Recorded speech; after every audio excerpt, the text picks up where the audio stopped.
Mes chers compatriotes, depuis la clôture des bureaux de vote, des informations concordantes émanant de nos équipes déployées, d'observateurs nationaux et internationaux et de nombreux électeurs confirment ce que nous savions déjà. Le peuple camerounais s'est massivement exprimé. Les procès-verbaux signés et publiés dans des milliers de bureaux de vote témoignent d'une volonté claire et irréfutable. Or, en quelques heures, un mécanisme de falsification de résultats s'est mis en place. Des procès-verbaux authentiques, établis et signés au sortir des urnes, sont aujourd'hui contradictoires avec des copies présentées par les services de l'ECAM au niveau départemental. Comment expliquer que des procès-verbaux remis aux représentants des partis et affichés au bureau de vote soient différents de ceux qui circulent ensuite dans les services administratifs? Cette situation est inacceptable et jette un trouble profond sur la légitimité du scrutin. Je m'adresse d'abord aux institutions républicaines chargées d'organiser et de garantir le vote.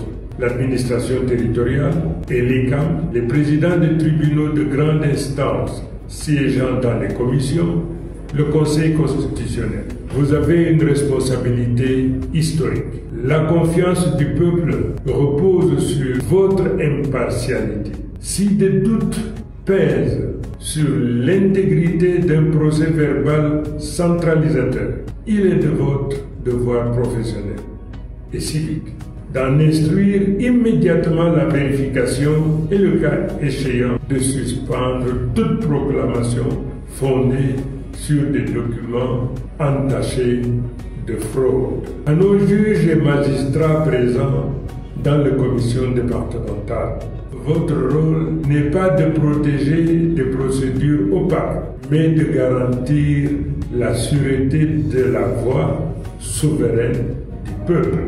Si le procès verbal officiel d'un bureau diffère du document transmis par une autorité, la question légitime à poser est qui a falsifié et quelles pièces fiables permettent d'établir la vérité. Vous êtes tenu d'exiger la confrontation des pièces, l'audition des témoins et la mise en œuvre de toute mesure probative plutôt que de fermer les yeux derrière la formule commode. Seul le procès verbal central de l'ECAM fait foi. J'en appelle aussi à la communauté internationale, aux missions d'observation. Ne restez pas silencieux face aux signes manifestes de falsification. Votre présence et vos constats impartiaux sont aujourd'hui indispensables pour prévenir l'escalade et garantir que la volonté populaire soit respectée. À ceux qui orchestrent la manifestation des résultats, vous pouvez retarder la reconnaissance de la vérité. Vous ne pouvez pas l'effacer. Nous connaissons vos méthodes. Nous savons où et comment elles opèrent. Mais je le dis solennellement, toute proclamation fondée sur des procès-verbaux falsifiés ne saurait être reconnue par le peuple.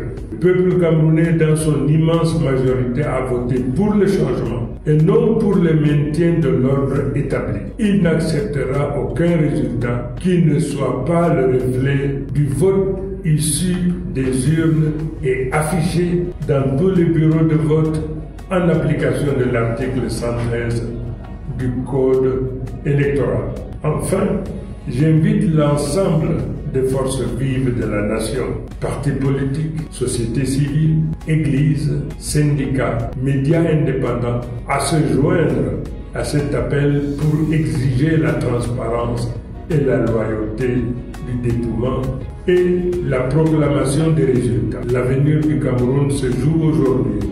Que la volonté du peuple soit respectée, que la loi et la justice prévalent. Vive la République, vive le Cameroun. Clément Tangana ne s'amuse. Ce n'est pas le wan-wan, c'est le rôle. L'année du changement. voit la lumière briller dans nos mains et s'attire au mal.